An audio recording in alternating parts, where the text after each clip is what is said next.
అమాయకులైనటువంటి ప్రజలు కల్తీ మద్యం వలన ప్రాణాలు కోల్పోతున్నారు.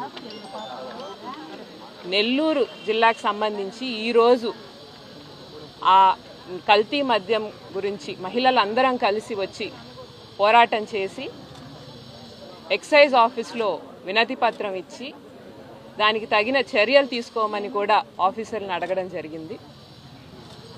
అయితే ఈరోజు మనం చూస్తున్నాం, మద్యం ప్రతి దగ్గర ఏర్లై పారుతుంది.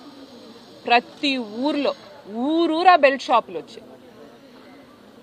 ఏ సమయంలో పడితే ఆ సమయంలో మద్యం సేవించి, కల్తీ మద్యం సేవించి ప్రజలు ఆ కల్తీ మద్యం వల్ల మనసు చెడిపోయి మానసికంగా ఎంతో ఒత్తిడికి ఉద్రేకానికి లోనయ్యి మహిళలని వేధించడం, కొట్టడం, రకరకాలైన అత్యాచారాలు చేయడం వాళ్ళ కంట్రోల్లో కూడా లేదనమాట. మద్యం సేవిస్తున్నారు, ఎప్పుడు పడితే అప్పుడు సేవిస్తున్నారు.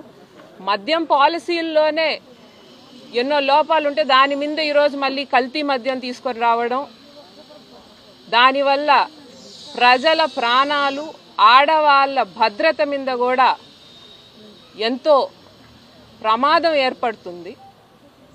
ఈరోజు ఎవరైతే ఈ ప్రభుత్వం ఆ రోజు ఏమనింది, జగన్మోహన్ రెడ్డి గారు ప్రత్యేకమైనటువంటి పాలసీలు తీసుకొచ్చి ఆయన హయాంలో ప్రభుత్వం నడిపింది మద్యం షాపుల్ని. కాబట్టి ఏ రకమైన అవతాకం లేకుండా జాగ్రత్తగా పరిమితి అయిన టైము, ఎప్పుడు పడితే అప్పుడు దొరకకుండా, ఇప్పుడు కాబట్టి ఎక్కడ పడితే అక్కడ ఎప్పుడు పడితే అప్పుడు దొరుకుతున్నాయి మద్యం. అట్లా కాకుండా ఇంత టైంలో చేసింది.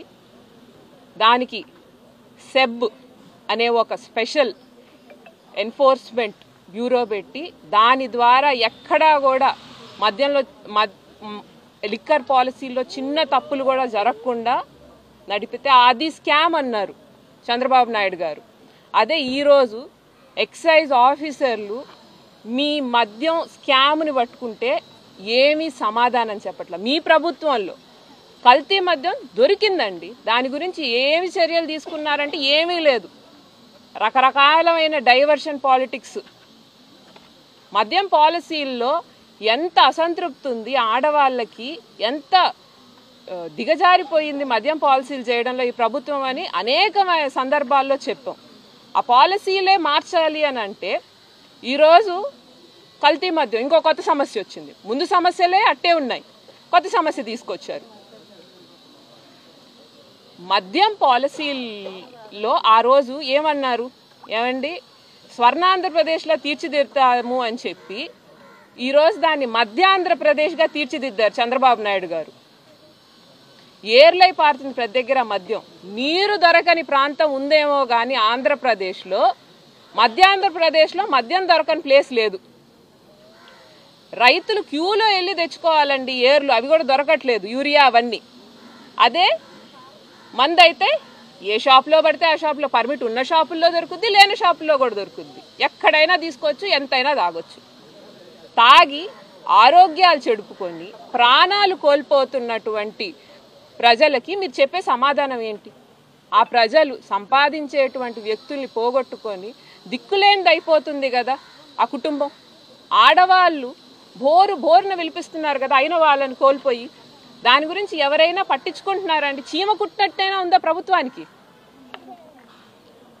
ఈరోజు ఇన్ని ప్రాబ్లమ్స్ ఉన్నాయి ఇక్కడ, దాని గురించి పట్టించుకోకుండా డైవర్షన్ పాలిటిక్స్ రకరకాలుగా దీన్ని కూడా ఎత్తి ఎవరో ఒకరికి ఆపాదిచ్చేసి తప్పించుకోవాలనుకుంటున్నారు. అటువంటివి ఏమీ కుదరదు.